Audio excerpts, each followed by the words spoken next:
হাদিসের মধ্যে আসছে নবীজি সাল্লাল্লাহু আলাইহি ওয়াসাল্লাম বলেন, কিয়ামতের দিন সবচাইতে নিঃস্ব হবে ওই ব্যক্তি যার আমলের কোনো অভাব নাই, নামাজ রোজার অভাব নাই, হজ যাকাতের অভাব নাই, দান সাদকার অভাব নাই, এক কথায় কোনো প্রকার নেক আমলের অভাব নাই। দুনিয়াতে তার একটা সমস্যা ছিল, সে বান্দার হক নষ্ট করত। আল্লাহ তাআলা তাকে জান্নাতে যাওয়ার অনুমতি দেওয়ার পূর্বে তার ব্যাপারে আল্লাহ রাব্বুল আলামিনের দরবারে মানুষেরা অভিযোগ দায়ের করবে। লম্বা হাদিস, আমি শুধু সারমর্ম কথাগুলা বলতেছি। কিছু লোক তার বিরুদ্ধে আল্লাহ রাব্বুল আলামিনের কাছে অভিযোগ দায়ের করবে। লোকটা হয়তো বলবে, আল্লাহ এই লোকটা দুনিয়াতে আমার হক নষ্ট করেছিল, কেউ বলবে আমার সম্পদ দখল দিয়েছিল, কেউ বলবে আমাকে কষ্ট দিয়েছিল, এক কথায় আমার হক নষ্ট করেছিল। আল্লাহ, দুনিয়ার ভিতরে আমি দুর্বল থাকার কারণে আমি ন্যায় বিচার পাই নাই, দুনিয়াতে আমি মাজলুম ছিলাম। আল্লাহ, আজকের দিন আমি কি ন্যায় বিচার পাবো না? আল্লাহ রাব্বুল আলামিন তার অভিযোগ গ্রহণ করবে।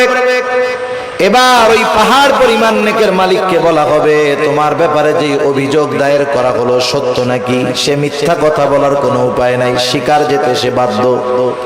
সে বলবে, হ্যাঁ, দুনিয়াতে আমি তার এই হক নষ্ট করেছি। আল্লাহ তাআলা বলবে, দাও, তার হকটা আদায় করে দাও। বলেন তো, দুনিয়াতে কেউ যদি কারো জমি জোর করে দখল দেয়, কিয়ামতের দিন জমি দেওয়ার কোনো অবস্থা আছে নাকি? এইবার লোকটা বলবে, আল্লাহ, এ তো দুনিয়া না, দুনিয়া না। দুনিয়া যদি হইতো আমি তার জমি, তার হক তাকে ফিরাইয়া দিতাম, এখন আমি কোথার থেকে দিব? এইবার অভিযোগকারী বলবে, আল্লাহ, ঠিক আছে, এটা তো দুনিয়া না, দুনিয়ায় আমার সম্পদ সে দখল দিয়েছিল, আজকে আমার সম্পদের প্রয়োজন নাই, সে আমার দুনিয়ার হকটা তার নেকির দ্বারা মিটায়া দে।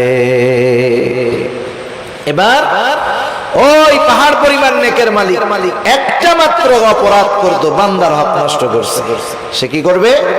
নেকির থেকে নিয়ে এক একজনের হক আদায় করবে। যারা যারা মানুষের হক নষ্ট করে, এরা একজনের করে না, বহুজনের করে, ঠিক কিনা বলেন? বহুজনের করে। একের পর এক অভিযোগকারী আসবে আর সে হক আদায় করতে থাকবে। এক সময় পাহাড় পরিমাণ নেক শেষ হয়ে যাবে, কিন্তু অভিযোগকারীর সিরিয়াল এখনো বড় লম্বা। আল্লাহ তাআলা বলবে, তাদের হক আদায় করো।